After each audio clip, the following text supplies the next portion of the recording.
ഇന്ന് നമ്മൾ ഉണ്ടാക്കാൻ പോകുന്നത് വെള്ളരിക്ക മാമ്പഴക്കറിയാണ്. അതിനായി പീസ് വെള്ളരിക്ക എടുത്തിട്ട് ക്ലീൻ ചെയ്ത് വെച്ചിരിക്കുകയാണ്. മാമ്പഴത്തിനെയും എടുത്ത് ക്ലീൻ ചെയ്ത് പാത്രത്തിലെടുത്ത് വെച്ചിരിക്കുകയാണ്.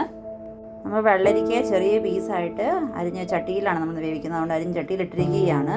അതിലോട്ട് കുറച്ച് വെള്ളവും ഒഴിച്ച് വെച്ചിരിക്കുകയാണ്. ഇനി അതിലോട്ട് മഞ്ഞൾപ്പൊടി ആഡ് ചെയ്യുകയാണ്. കുറച്ച് മുളക് പൊടിയും അതിലോട്ട് ആഡ് ചെയ്ത് കൊടുക്കുകയാണ്. കുറച്ച് കുരുമുളക് പൊടിയും കൂടെ ആഡ് ചെയ്യാം. കുറച്ച് ഉപ്പും കൂടെ അതിലോട്ട് ഇട്ട് കൊടുക്കുകയാണ്. ഇത് മാങ്ങ നമ്മൾക്ക് പിന്നെ ഇടാം, കാരണം വെള്ളരിക്കയ്ക്ക് വേവ് കൂടുതലായതുകൊണ്ട് വെള്ളരിക്കനെ ഇട്ട് വേവിക്കാൻ പോവുകയാണ്. കുറച്ച് ശർക്കരയും കൂടെ അതിലോട്ട് ആഡ് ചെയ്യുകയാണ്. അതിനെല്ലാം കൂടെ ഇളക്കി നന്നായി മിക്സ് ചെയ്തിട്ട് നമുക്ക് അടച്ചു വെച്ച് വേവിക്കാം.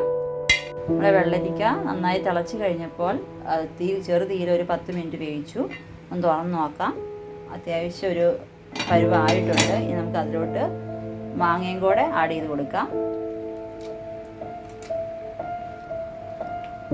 അതെല്ലാം കൂടെ നന്നായി ഒന്ന് മിക്സ് ചെയ്ത് കൊടുക്കാം.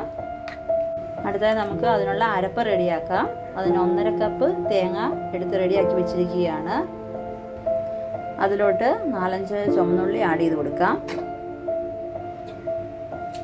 ഇനി അതിനാവശ്യമുള്ള പച്ചമുളക് ആഡ് ചെയ്ത് കൊടുക്കാം. നമ്മൾ നേരത്തെ ഓൾറെഡി മുളക് പൊടി ഇട്ട് കൊടുത്തിട്ടുള്ളതാണ്. പിന്നെ ഇപ്പം ഒരു 3 പച്ചമുളകും കൂടെ ആഡ് ചെയ്ത് കൊടുക്കുകയാണ്. അതിലോട്ട് 2 വെളുത്തുള്ളിയും കൂടെ ആഡ് ചെയ്ത് കൊടുക്കുകയാണ്. ജീരകപ്പൊടി കുറച്ച് ആഡ് ചെയ്ത് കൊടുത്തിരിക്കുകയാണ്. കുറച്ച് ഉലുവാപ്പൊടിയും കൂടെ ആഡ് ചെയ്ത് കൊടുക്കുകയാണ്. ഇനി അതിലോട്ട് പുളിക്ക് അനുസരിച്ച് തൈര് ആഡ് ചെയ്ത് കൊടുക്കാം.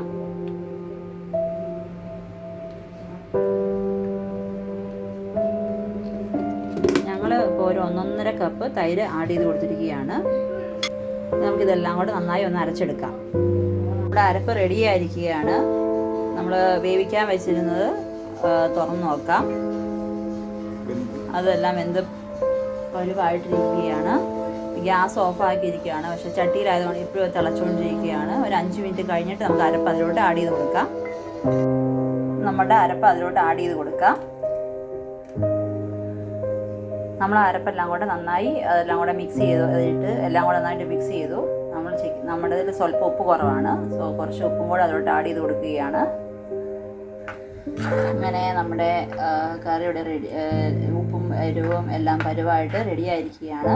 നമുക്ക് അടുപ്പ് കത്തിച്ച് ചെറുതായിട്ടൊന്ന് ചെറിയൊരു തിളപ്പ് വരാൻ വേണ്ടി നമുക്ക് വെക്കാം. കാരണം തൈര് ആഡ് ചെയ്തായതുകൊണ്ട് ശരിക്കും ഒത്തിരി തിളയ്ക്കാൻ പാടില്ല.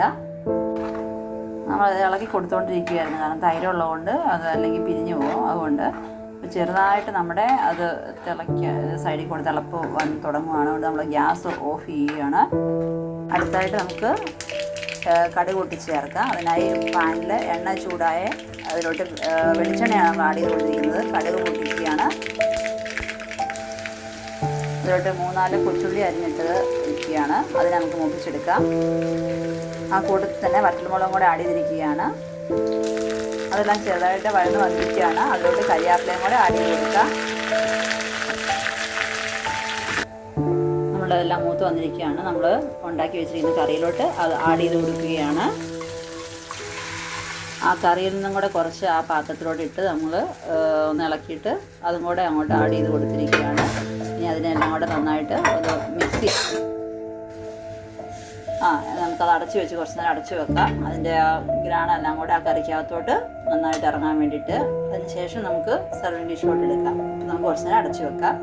അങ്ങനെ നമ്മുടെ ടേസ്റ്റിയായ പഴുത്ത മാങ്ങ വിത്ത് വെള്ളരിക്ക കറി റെഡി ആയിരിക്കുകയാണ്. എല്ലാവരും ഇത് ട്രൈ ചെയ്ത് നോക്കുക. ഇഷ്ടമായാൽ ലൈക്ക് ചെയ്യുക, ഷെയർ ചെയ്യുക, സബ്സ്ക്രൈബ് ചെയ്യുക.